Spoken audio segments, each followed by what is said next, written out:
들의 마음을 좀 다잡기 위해서 개인적인 여담 좀 하나를 좀 하나 하고 시작을 좀 해보려고 합니다. 여기 이제 보험 설계사 하시는 분들이 아마 계실 수도 있을 것 같은데요. 이제 보험 설계사들이 이제 계약을 이제 원활하게 하기 위해서 가끔 가다가 이제 그 고액 계약자들이라든지 이렇게 고액 자산가라고 생각하는 사람들을 모아서 이제 세미나 같은 걸 합니다. 세미나를 해서 이제 고객들을 모아놓고 이제 뭐 금융시장 변화라든지 아니면 뭐 이렇게 부동산 시장의 변화, 앞으로에는 어떻게 해야 돈을 벌 수 있는지 뭐 이런 것들을 설명하면서 그렇게 하기 위해선 이제 우리 뭐 보험 상품을 이런 걸 들면 좋습니다. 이렇게 계약으로 연결하기 위해서 고액 자산가들을 불러가지고 이제 이렇게 설명을 하는데요. 이렇게 이런 식으로 세미나를 합니다. 그럼 여기 젊은 강사가 나와서 이제 앞으로 부동산 시장이 어떻게 변합니다. 뭐 금융 시장이 어떻게 변합니다. 뭐 이런 전망들을 얘기를 해요. 여기 앉아 있는 분들은 대부분 한 60, 70대 이상의 이제 고령자들이 대부분이죠. 그러면 여기서 금융 시장이 어떻게 되고 막 이렇게 잘 설명하고 있는 여기 설명하는 사람이 돈이 많을 것 같으세요? 여기 앉아서 듣고 있는 분들이 돈이 많을 것 같으세요? 듣고 있는 사람이 돈이 많습니다. 실제로 우리 신앙생활도 제가 이거 비유해서 말씀드리려고 하는데요.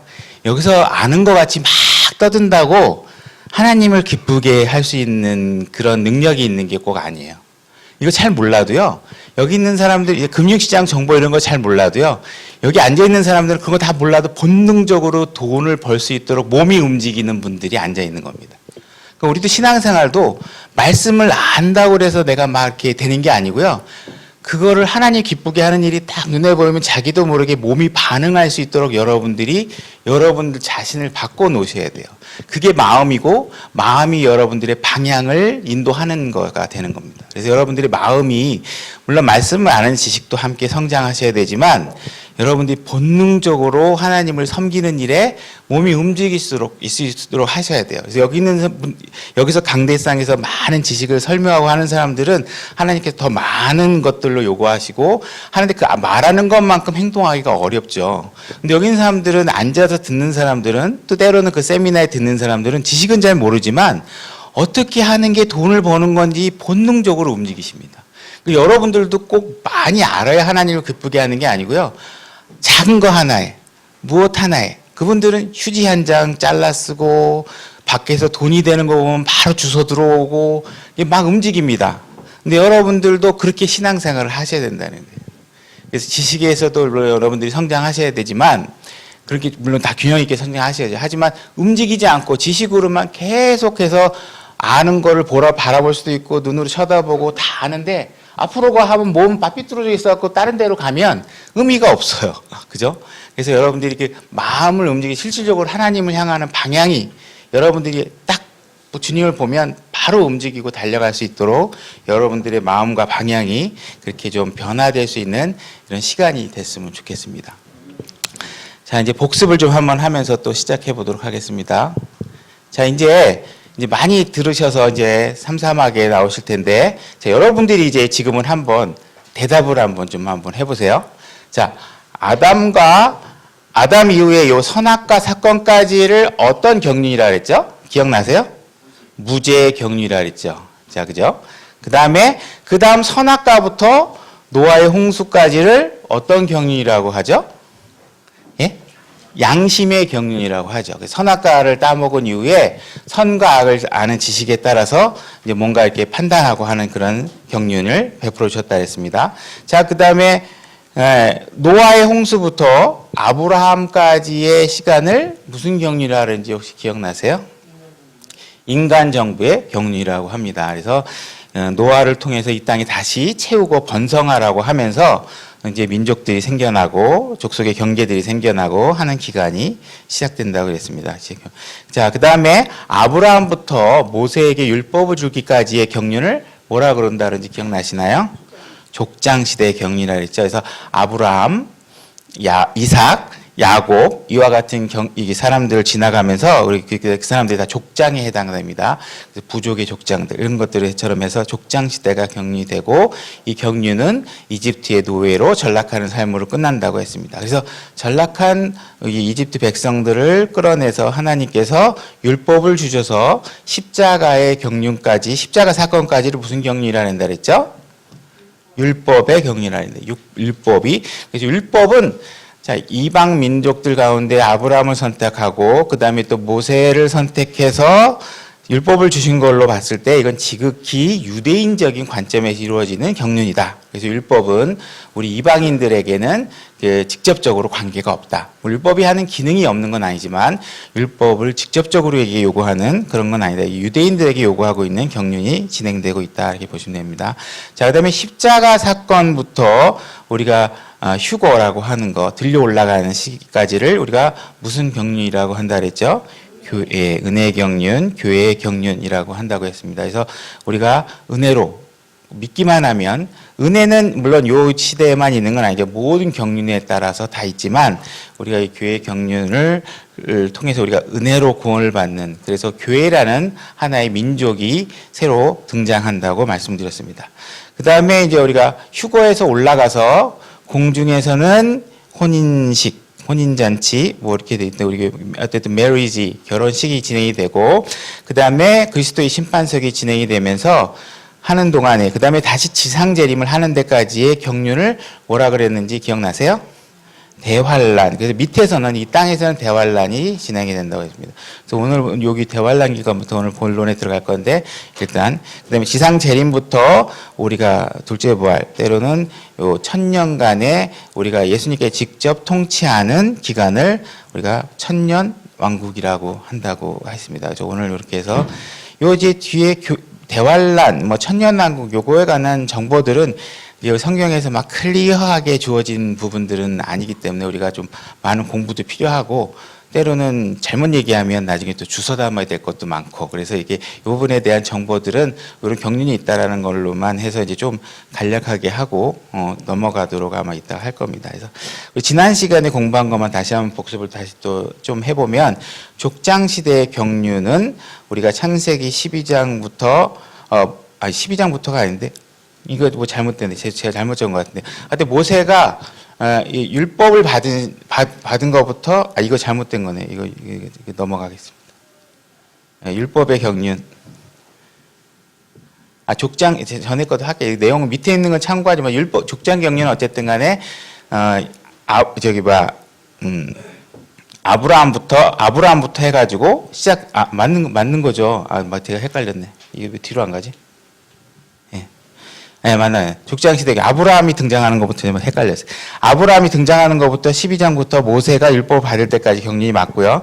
이방인하고 유대인의 구분이 생기는 거죠.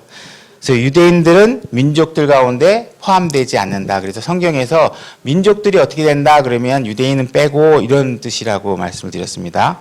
그다음에 유대인을 선택하신 것은 하나님께서 가장 작은 민족이기 때문에 선택하셔서 쓰시는 거죠. 그래서 하나님과 유대인의 관계를 통해서 이방 민족들에게 하나님이 어떤 분이신가를 보여주는 겁니다. 그래서 유대인은 하나님께서 민족적으로 백성, 자기 아들로 선택하시고 특별한 민족으로 선택하신 거죠. 그래서 그 민족들의 삶을 통해서 내가 살아계신 하나님이 이렇게 역사하고 있다 이런 걸 보여준다 그랬습니다. 그래서 오늘날 그리스도인에게도 영적으로 적용하면 여러분들의 삶을 통해서 이방인들이 하나님을 믿지 않는 사람들이 하나님이 어떤 분이신가를 드러내는 삶을 살기를 원하실 겁니다. 그래서 여러분들이 삶이 세상 사람들보다 무언가 어디선가 나아지셔야죠. 선한 부분에 있어서 특히. 그 다음에 율법의 경륜은 시내산에서 십계명을 받고 십자가 사건까지 된다 그랬습니다. 유대인에게만 주신 거고 하나님께서는 또 성막을 지는 거를 시내산에 주셨는데 그래서 하나님께서 유대인과 함께 거할 수 있고 성막에 들어가는 건 아무나 못 들어가죠. 제사장들이 또 1년에 뭐 아주 제한된 숫자의 아주 특별한 대제사장만 지성소라고 하는데 이렇게 들어가는데요. 이제 그런 것들이 우리 새로운 경륜에서 완전히 우리가 직접 하나님과 만나는 그런 경륜으로 변화가 되게 됩니다.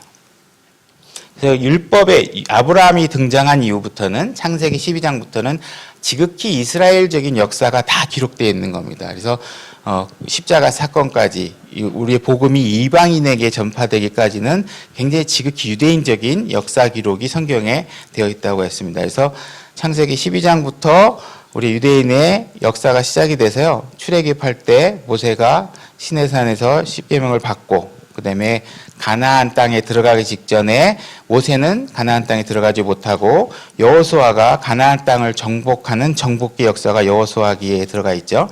그 여호수아기의 땅의 정복과 배분이 끝나게 되면 이제 이스라엘 민족은 또 사사시대라는 사사시대라는 역사적인 시기를 맞이하게 됩니다. 이들은 사사는 하나님이 뭐 특별하게 어떤 지파에서만 선택되는 건 아니고요. 하나님이 아주 직접적으로 필요한 사람들을 그때그때 선택해서 사사를 통해서 통치하는 경륜이 진행이 됩니다. 그래서 이때는 하나님이 왕이시고 사사가 대리 통치를 하듯이 그때그때 하나님 필요한 사람을 들어서 사용을 하시는데 사무엘기로 넘어가게 되면 이제 사무엘을 통해서 새로운 왕을 준비하게 되죠.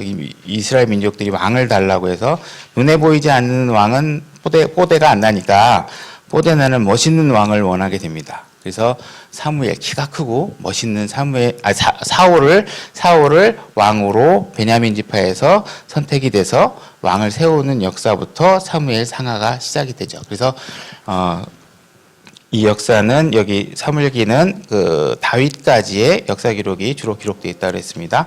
그다음에 열왕기로 넘어가게 되면 이제 그 솔로몬이 등장을 하게 되고 솔로몬부터 왕의 기록이 돼서 솔로몬의 아들인 솔로몬의 부하 장수죠. 부하 장수인데 역성혁명이 일어나서 어쨌든 간에 여로보암이 북이스라엘, 남쪽에는 르호보암, 솔로몬의 아들이죠. 아들이 유다와 베냐민 지파 두 개가 남쪽을 차지하고 나머지 10개 지파가 북쪽을 차지해서 남북으로 나누어지는 역사가 쭉 진행이 돼서 그래서 북이스라엘은 배가 호세아까지 해서 북왕국이 멸망을 하고 그 다음에 580년 이 연대기는 뭐 성경에 나오는 연대기 정확한 숫자 그런 건 아닙니다. 그냥 역사학자들이 대표적으로 기록해 놓은 거라 저도 참조를 해서 쓴 거고 그래서 586년에 남유다가 망하게 되죠. 그 다음에 성경에 나머지 그 14권의 예언서들이 있는데 말라기를 기준으로 마지막으로 기록하고 400년간의 침묵이 지나고 나서 예수님의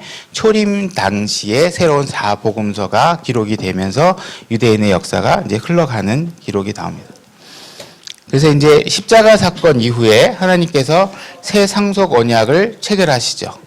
그래서 요거는 믿기만 하면 구원받는, 예수님께서 이미 다 십자가에서 모든 걸 이루어 놓은 걸 믿기만 하면 구원을 받는 거고 우리는 신부로서, 그래서 교회라는 거를 새로운 민족을 준비하시고 그 교회는 예수 그리스도의 신부로 준비됩니다. 그래서 은혜로 값없이 구원을, 지금 여러분들에게 해당되는 것이 바로 요 시기죠.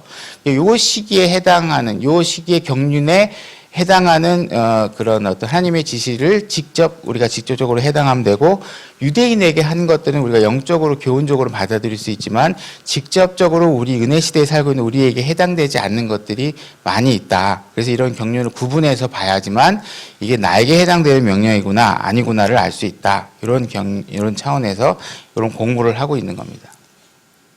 그다음에 그다음에 신약적으로 보게 되면 이제 십자가 사건 이후니까 사복음서의 십자가 사건 이후에 그다음에 사도행전과 바울 서신서, 일반 서신서, 뭐 야고보서, 베드로전서 이렇게 요한계시록까지의 신약 과정이 우리 은혜 시대에 해당하는 신약 경륜에 해당하는 그런 어떤 교리서라고 보시면 되겠죠. 그다음에 이거는 뭐 도표로 제가 그랬던 모든 민족이 있고 유대인과 이방인은 육체적으로 구분하는 거라 그랬습니다. 부모가 유대인이면 유대인이고 아니면 다 이방인이죠. 대부분 다 이방인이죠. 근데 하나님께서는 이방인이든 유대인이든 우리가 한 성령 안에 들어오면 교회다 해가지고 유대인과 이방인의 구분이 없이 교회라는 한 민족 안에 들어올 수 있도록 은혜의 경륜에 새로운 민족을 탄생시켜 놓으셨다. 이렇게 보시면 됩니다. 자, 오늘부터 공부할 때가 요 대환란에 관한 겁니다.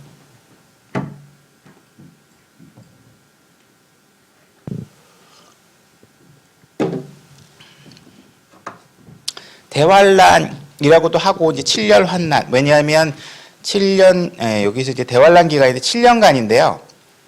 전 3년 반, 후 3년 반 이렇게 나눠서 전 3년 반은 굉장히 이제 평화로운 시기가 있고 나머지 3년 반이 이제 실질적으로 이제 뭐 우리가 아는 아마겟돈 전쟁이라든지 이런 여러 가지 환란, 실질적인 육체적인 어떤 환란의 시기가 생기게 되죠.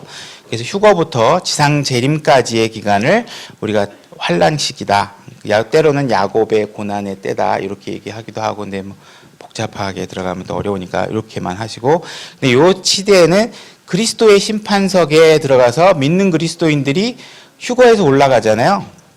믿는 그리스도인들이 휴거 올라가서 그리스도의 심판석에 가게 됩니다. 여기가 제일 저희들한테 중요한 데죠. 그죠? 여기서 우리의 모든 것들이 정산되기 때문에 여기에 가서 어떤 심판을 받을지가 제일 중요한 겁니다. 여기에. 이따가 다시 한번 또 얘기하겠지만, 여기서 우리가 신부로 준비된 교회가 예수 그리스도와 하늘에서 공중에서 혼인식을 올리게 되는 상황이 벌어지는 시기다. 근데 지상에서는 이제 대환란이 진행이 된다. 7년 내내 환란이 있는 것은 아니지만 그렇게 된다. 그다음에 이 지상에는 적그리스도, 우리 많이 들으셨죠. 그래서 엔티크라이스트, 그 적그리스도가 등장해서 뭐 어떤 이 지상의 어떤 스타가 등장을 하게 됩니다. 그래서 처음에는 정치를 아주 잘하고서 신망을 얻다가 마지막에는 이제 본색을 드러낸다. 뭐 이런 스토리죠. 근데 아무튼 뭐 이런 것들은 주로 뭐 이렇게 좀 해석에 가까운 이야기들이 좀 많이 있습니다. 그래서 전 3년 반, 후 3년 반 나눠서 이렇게 나눠 진행된다. 그래서 성경 구절을 찾아보면 데살로니가전서 4장 17절, 그 뒤에 살아서 남아있는 우리가 그들과 함께 구름들 속에 채어 올라가. 요 채어 올라가를 우리가 이제 랩처, 성경에 나오지 않은 단어지만 요 상황을 설명하는 게 휴거, 영어로는 랩처라는 게 얘기하는 거. 그래서 하늘로 들려 올라가서 공중에서 주님을 만난다고 되어 있습니다. 그래서 그리하여 우리가 주님 항상 주와 함께 있으리라 이렇게 되어 있죠. 근데 요때 또 변화되는 게 뭐냐 하면 여러분들의 몸이 요때 실질적으로 영광스러운 몸으로 변화돼서 하늘로 올라갑니다. 뭐 우스갯소리로 어쨌든 이 몸으로 그냥 못 올라갑니다. 무게가 많이 나가서도 뭐든 날개가 없기 때문에. 그래서 아주 멋있는 몸으로, 영광스러운 몸으로 제 몸이 변화돼서 올라갈 수 있는 상태가 됩니다. 영광스러운 몸으로 올라가서 여러분들의 실질적인 영혼 육가면 또 공부를 하시겠지만 여러분들의 육체가 실질적인 변화가 이때 변화돼서 하늘로 들려 올라가게 된다. 이런 변화가 있는 시기다. 이렇게 이해하시면 됩니다. 우리가 즐거워하고 기뻐하며 그분께 존귀를 돌리지 어린 양의 혼인 잔치가, 그래서 우리 흠정학에는 이게 Marriage of the Lamb, 그래서 어린 양의 혼인 잔치 이렇게 되어 있더라고요. 그래서 어쨌든 결혼 웨딩을 하는 그 식을 하늘에서 하게 된다. 그분의 아내가 준비된 거죠. 그다음에 이제 여기서 우리가 제일 중요한 건 그리스도의 심판석. 결혼식이야 이런 건 여러분들의 의지와 상관없이 뭐 다 잘 진행될 거고요. 이제 이 그리스도의 심판석은 여러분들이 이 땅에서 어떠한 삶을 살았는지를 최종적으로 심판받는 자리예요. 그래서 지금 이제 우리가 그리스도인의 삶이 어려운 게 뭐냐면 보상과 징계가 바로바로 일어나지 않죠. 여러분들이 어디 가서 누구 다른 사람 섬기고 오면 주머니에 막 1억씩 생기면 하지 말라 그래도 막 할 거예요. 그죠? 근데 여러분들이 지금 누가 희생을 하게 되면 하나도 보상이 지금 당장 안 와요. 언제 생기느냐? 요때 보상을 받아요. 요때 받는 걸 여러분들이 믿음과 소망으로 확실하게 붙들고 계셔야 지금 어떠한 수고든 섬기는 일이든 남들보다 낮아지는 일에 기뻐질 수 있는 겁니다. 이거에 대한 믿음이 희미하면 당장 보상이 없으니까 이게 잘 안 하게 되잖아요. 그죠? 그래서 여러분들은 실질적으로 굉장한, 제가 그 사무엘 기비 왔을 때 식사하면서 이렇게 얘기하다가 사무엘 기비 갑자기 자기는 무슨 얘기를 하다가 자기는 채식주의자를 좋아한다 그러더라고요. 그래서 내가 보니까 고기 되게 잘 먹던데. 그래서 왜 채식주의자가 좋냐 그랬더니 왜냐하면 채식주의자하고 같이 있으면 자기가 고기를 많이 먹을 수 있기 때문에 그렇다는 거예요. 근데 바로 그리스도인의 삶은요, 무슨 장점이 있느냐? 남들이 하기 싫어하는 일들을 하기만 하면 여러분들이 하늘의 크레딧이 점수가 막 쌓여요. 남들이 막 안 뺏어갈 수 있는 일들이 주변에 깔린 거죠. 그죠? 그러니까 여러분들은 다른 사람들하고 같이 있을 때, 아, 저건 내 순서야. 그러고 내가 막 하면 남들한테 기회를 뺏길 일 없이 여러분들이 할 수 있는 일이 너무 많다는 거예요. 여러분들이 이 그리스도의 심판석에 관한 소망만 확실히 있다면 이 세상을 살아나가는 게 너무 즐겁고 행복할 수 있다. 물론 제가 잘할 수 있다는 건 아니지만 그렇다는 얘기예요. 그러니까 이걸 확실하게 아시면 여러분들이 즐겁게 살 수 있는 거예요. 왜? 눈에 보이잖아요. 나중에 여기 가서 받을 거. 이거 할 때마다 하나님은 신실하셔서 여러분들을 열정페이나 이런 걸로 말로 막 후려가지고 부려먹고 나중에 그냥 막 보상도 안 해주고 그러시는 분이 아닙니다. 하나님은 철저하게 여러분들에게 보상을 다 해주십니다. 여러분들이 생각하는 거 이상으로 해주십니다. 그러니까 진짜 이거에 대한 것만 확실히 안다면 여러분들이 남들을 위해서 낮아지는 일에 기뻐하실 수 있는 거죠. 이게 우리들에게 키 장소예요. 그러니까 여러분 그리스도 심판석에서 어떤 일을 받는지에 대한 확실한 소망을 가질 수 있도록 하면 신앙생활이 얼마나 남들이 나를 괴롭힐 때마다 더 즐거워질 수 있다. 왜? 점수를 높일 수 있는 기회가 더 많아지니까. 그죠?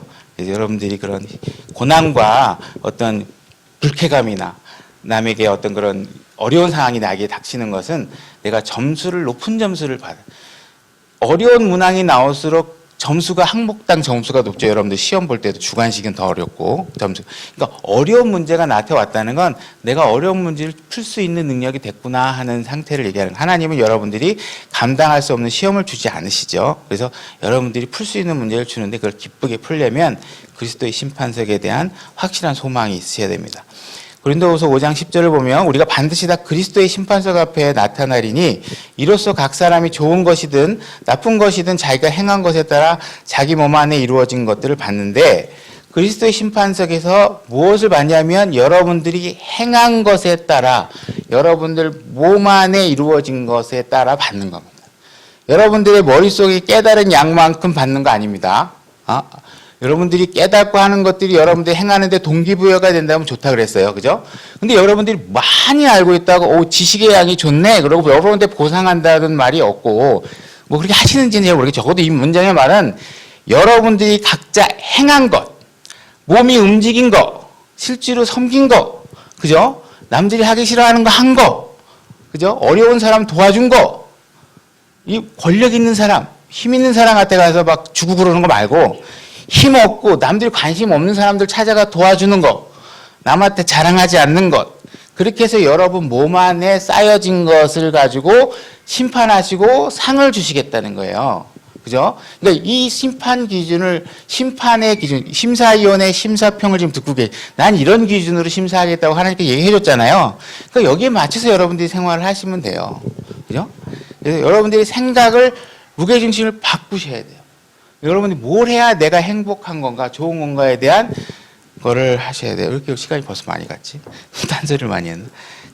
너희도 여기 고린도전서 9장 20절 경주할 때 달리는 자들이 다 달려지로 한 사람이 상을 받는 줄 너희가 알지 못하느냐? 너희도 상을 받도록 이와 같이 달리라. 상을 받도록 이와 같이가 뭐예요? 한 사람만 상을 받는 것처럼 태능 선수촌이든 우리가 올림픽을 나가든 금메달은 한 사람밖에 안 받잖아요. 그러면 태능 선수에 들어가서 그 금메달을 받으려고 엄청나게 열심히 노력하죠. 이렇게 1등을 하려고 노력하는 사람처럼 여러분들이 그리스도인의 신앙생활을 해라 라고 말씀하시는 거예요.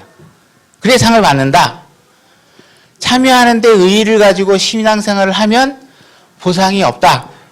별로 없다. 이런 얘기를 하고 계시는 거예요. 그러니까 되면 그냥 신앙생활 그냥 아이가 구원 받았으니까 그냥 좋은 게 좋은 거지. 그냥 이렇게 주일날 왔다 갔다 하고 그냥 이렇게 왔다 갔다 아무거나 안 하고 그냥 신앙생활 하면 돼. 이렇게 하는 게 아니라 하나님께서 원하는 건 뭐냐면 태능 선수에 들어가서 막 1등을 하기 위해서 먹는 것도 자제하고 막 운동도 막 아침 일찍 일어나서 하고 뭐 이렇게 하듯이 여러분들이 이렇게 상을 받도록 신앙생활에서 그렇게 했으면 좋겠다 하고 하나님께서 심사 기준을 얘기하고 계시는 거예요. 그래서 이걸 안 한다고 구원을 잃어버리진 않지만 보상은 별로 없을 것이다. 이런 얘기를 하고 계시는 거죠. 그러니까 여러분들이 생각만 조금 바꾸면 이 짧은 시간에서가 아니라 영원한 세상에서 얼마나 행복하게 살 수 있는지에 대해서 아주 명쾌한 룰을 제공하고 계시는 거예요. 어렵지 않아요.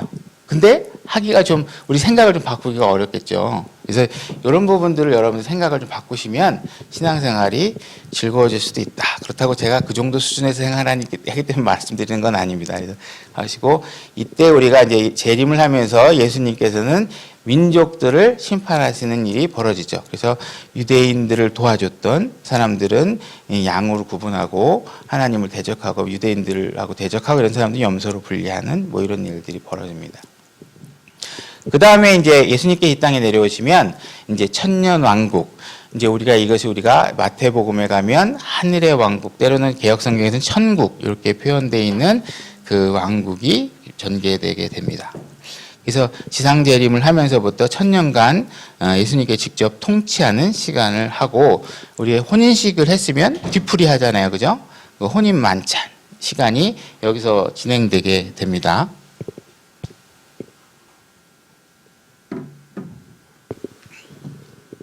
자, 마태복음에 보면 이르되 너희는 회개하라 하늘의 왕국. 이게 이제 개역개정에는 천국이라고 돼 있죠. 개역성경에는 천국이 가까웠느니라 할 때 이 천국은 실질적으로 눈에 보이는 왕국이고 예수 그리스도가 이 땅에 내려와서 통치하는 왕국을 얘기합니다.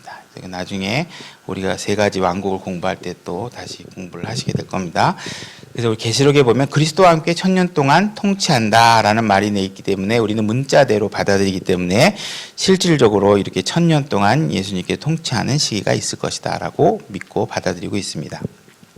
이 시대의 특징이라고 하면 이 사탄이 결박되고 없는 시기입니다. 지금은 여러분들은 뭐가 잘 안 되면 뭐 마귀 때문에 그렇다 이렇게 핑계를 댈 수 있잖아요. 이때가 되면 적어도 마귀 핑계를 댈 수가 없게 됩니다. 왜냐하면 하나님께서 사탄을 딱 결박해가지고 무적행이라는 데다가 딱 갖다 놓거든요. 그래서 사탄 없이 여러분들끼리, 우리는 아니죠. 우리는 아니죠. 우리는 아닙니다. 우리는 아니고 환란 시간에 통과해서 천년왕국 백성이 된 사람들은 이제 여기 그렇게 생활을 하게 됩니다.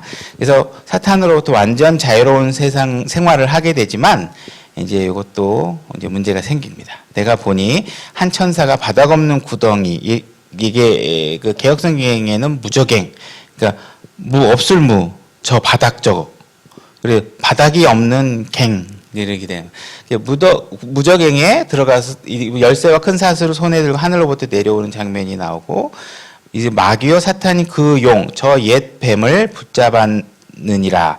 그가 그를 붙잡아 천년 동안 결박하여, 이렇게 하늘에서 누군가 내려가지고 마귀를 싹 결박해가지고 천년 동안 결박해가지고 무적행에다 갖다 넣는다는 얘기예요. 근데 이제 문제는 뭐냐면 무적행에 넣었다가 봉인해 놨다가 천년이 찰 때까지 닫아놓는데 천년이 딱 차면 잠시 동안 풀어놔줘요. 네, 이때 다시 한번 풀어놔주게 됩니다. 그러니까 여기 천년이 다 차면 다시 한번 풀어서 한번 또 이렇게 약간 심판하게 되면 여기 통과 심판이 심사 기간이 또 하나 있습니다. 이 땅에 우리하고 상관없습니다. 저희는 혼인시기하고 영원히 우리는 여기서부터 아무 문제 없이 지나갑니다. 이건 환란 통과한 백성들에 해당되는. 그래서 여기 백보자 심판으로 들어가게 되고, 그죠? 자, 여기 보면 제가 이제 여기 다시 크게 밑에 그려놨는데 우리 누가복음 16장에 보게 되면 낙원이 등장하죠. 부자와 거지 나사로 사건을 보게 되면 요 낙원에 아브라함이 있고 부자가 그죠? 아브라함과 그 거지가 있고 부자가 이 지옥에 가 있잖아요. 그 지옥과 낙원 사이에 끝없는 여기 구덩이 하나가 있습니다. 그래서 여기에 들어갈 것으로 보고 있고, 요 낙원은 예수님께서 십자가 사건에서 돌아가셨다가 부활하신 뒤에 구약 성도들, 요 낙원에 있는 성도들을 데리고 셋째 하늘로 샥 올라가서 지금은 여기가 비어 있습니다. 복잡하신 분들은 너무 왜 올라가지 마세요. 자꾸 하다 보면 반복되니까.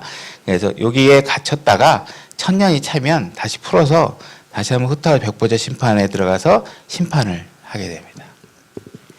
그래서 그때 크고 흰 왕자의 심판을 하는데 여기는 그 믿는 그리스도인은 가지 않습니다. 믿는 그리스도인은 가지 않고 지옥에 있던 사람들, 그 다음에 타락한 천사들, 이런 사람들이 가서, 이런 존재들이 가가지고 심판을 받게 되죠. 이때는 땅과 하늘이 그분의 얼굴을 피하여 물러나고 그것들의 자리가 보이지 아니하리라. 그래서 지금 보고 있는 땅하고 하늘의 변화가 생깁니다. 그래서 새 하늘과 새 땅이 나오게 되죠. 그 다음에 여기 새 예루살렘도 등장하게 되고, 그렇게 되면 이제 영원한 경륜으로 들어가게 됩니다. 그 다음부터는 이제 무슨 구분이 있지 않고 영원한 세계, 하나님과 영원한 그런 교제가 이루어진다. 이게 때가 찬 경륜이라고도 한다. 그래서 요거에 관한 정보들은 그렇게 많지 않고 이제 이 정도 경륜으로만 우리가 이해를 하면 좋을 것 같습니다. 거기에는 밤이 없겠고, 그죠? 지금과 같이 밤낮이 없는 것 같아요. 모든 것 안에서 모든 것이 되려 하신다. 고린도전서 이거를 이제 우리가 때가 찬 경륜이다. 그래서 이렇게 보고 있습니다. 그래서 이렇게 되고 죄의 시작으로 이제 넘어가겠는데요. 일단은 시작할게요. 이렇게 해가지고 다시 창세기 3장에 우리가 어떻게 죄가 됐는지 그런 거. 지금은 이제 세대적 경륜에 따른 그 경륜은 이제 다 끝난 거예요. 그것까지만 하고 지금 종말론에 관해서 더 배우고 싶으신 분은 신학원에서 목사님 지금 종말론 강의를 하고 계시죠. 그래서 그 강의를 또 개인적으로 참고하시면 좀 더 세부적인 내용을 들으실 수 있을 것 같습니다. 네, 죄가 어떻게 시작됐는지 창세기 3장으로 가서 우리가 말씀을 하나하나 이렇게 찾아보면서 좀 보도록 하겠습니다. 자, 창세기 3장 1절에 보니까 이제 뱀은 주 하나님께서 만드신 그 들의 어떤 짐승보다 더 간교하더라. 그가 여자에게 이르되 할 때 이 뱀이라는 단어가 여기 이 뱀이라는 단어가 사용된 동사가 이제 serpent라는 명사예요. 또 뱀이라는 영어 단어인데 이게 우리가 흔히 알고 있는 snake 이런 단어를 쓴 게 아니고 serpent라는 단어를 쓰고 있는데요. 이게 이제 우리가 신약에 가면 독사의 세대야 이렇게 할 때도 쓰인 단어들입니다. 그래서 이게 우리가 어떤 오늘날에 보고 있는 그런 뱀은 아니고 뭔가 영적인 동물이라고 좀 볼 수 있다고 보여집니다.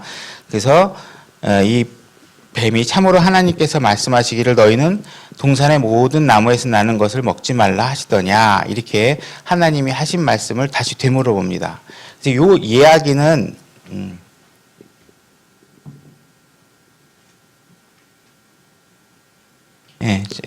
순서가 이게 창세기 2장 16절에서 17절에서 지난번에 우리가 처음에 배웠는데 하나님께서 아담에게 여자가 아직 있지 않을 때 아담에게 하신 명령입니다. 그래서 하나님께서 남자에게 명령하여 이르시되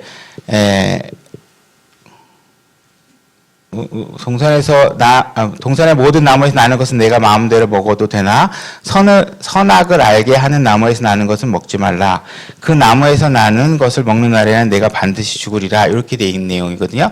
여러분들 성경 다 내용을 아시는 분들 아시겠어요? 성경 창세기 3장을 한번 펴보시고 창세기 2장 16, 17절에서 하나님께서 아담에게 직접 한 이야기와 창세기 3장이 뱀이 여자에게 물어봤을 때 여자가 한 이야기에 차이점이 뭐가 있는지 한번 잠깐 찾아보세요. 어떤 차이점이 있는지. 아시는 분들은 아시겠지만 모르시는 분들을 위해서 잠깐 한 몇 초간 제가 시간을 드릴 테니까 창세기 3장을 한번 보시고 어떤 차이점이 있는지 한번 찾아보시기 바랍니다.